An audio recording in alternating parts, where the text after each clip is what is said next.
कहानी माँ की आखिरी चिट्ठी। उधर शहर की भागदौड़ में रोहित का जीवन किसी तेज रफ्तार ट्रेन की तरह था। सुबह से रात तक बस काम, मीटिंग्स, मोबाइल कॉल्स और प्रेजेंटेशन। उसके दफ्तर की बड़ी बड़ी खिड़कियों से शहर की चमक दिखाई देती थी, पर उस चमक में कहीं उसकी अपनी रोशनी खो गई थी। हर शाम जब माँ का फोन आता, वह जल्दी से स्क्रीन पर नजर डालता और कहता, माँ अभी मीटिंग में हूँ, बाद में बात करता हूँ। और वो बाद में कभी आया ही नहीं। धीरे धीरे माँ ने फोन करना भी छोड़ दिया। शायद उन्हें एहसास हो गया था कि उनका बेटा अब वक्त के जाल में उलझ गया है। महीनों तक कोई बात नहीं हुई। फिर एक दिन जब सरला देवी को तेज बुखार हुआ, उन्होंने रोहित को फोन मिलाने की कोशिश की, पर नेटवर्क नहीं मिला।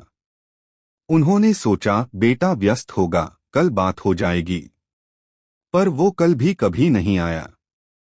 सरला देवी का मन हर दिन बेटे के इंतजार में सूखता जा रहा था। उस खालीपन को भरने के लिए उन्होंने चिट्ठियां लिखनी शुरू की, लेकिन भेजी नहीं।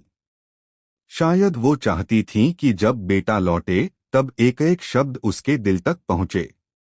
पहली चिट्ठी में उन्होंने लिखा, बेटा तेरी पसंद की मूंग की दाल बनाई थी आज, पर तेरे बिना स्वाद नहीं आया।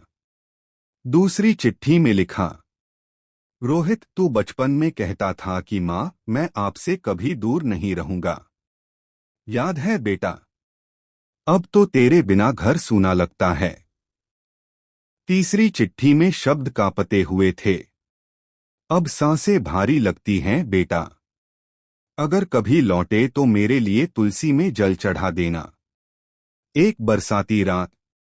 उस रात बारिश शहर पर नहीं, सरला देवी के मन पर बरस रही थी। बुखार बढ़ गया था। पड़ोसी शंकर काका ने उन्हें अस्पताल पहुंचाया। डॉक्टर ने सिर हिलाया, बहुत देर हो गई है। शंकर काका ने बार बार रोहित को फोन किया, पर फोन स्विच्ड ऑफ था। सुबह जब सूरज निकला, तुलसी के नीचे का दिया बुझ चुका था। सरला देवी हमेशा के लिए सो चुकी थीं। 3 दिन बाद रोहित गांव पहुंचा। कार से उतरा तो सड़कें सूनी थीं, जैसे गांव भी उसके लौटने से नाराज हो। घर के आंगन में तुलसी के पास उसकी माँ की तस्वीर थी, फूलों से घिरी पर मौन। शंकर काका धीरे से बोले, बेटा तेरी माँ रोज तेरे लिए चिट्ठियां लिखती थी, शायद अब तू उन्हें पढ़ सके। रोहित के हाथ कांप गए। उसने पुरानी चिट्ठियां खोलीं।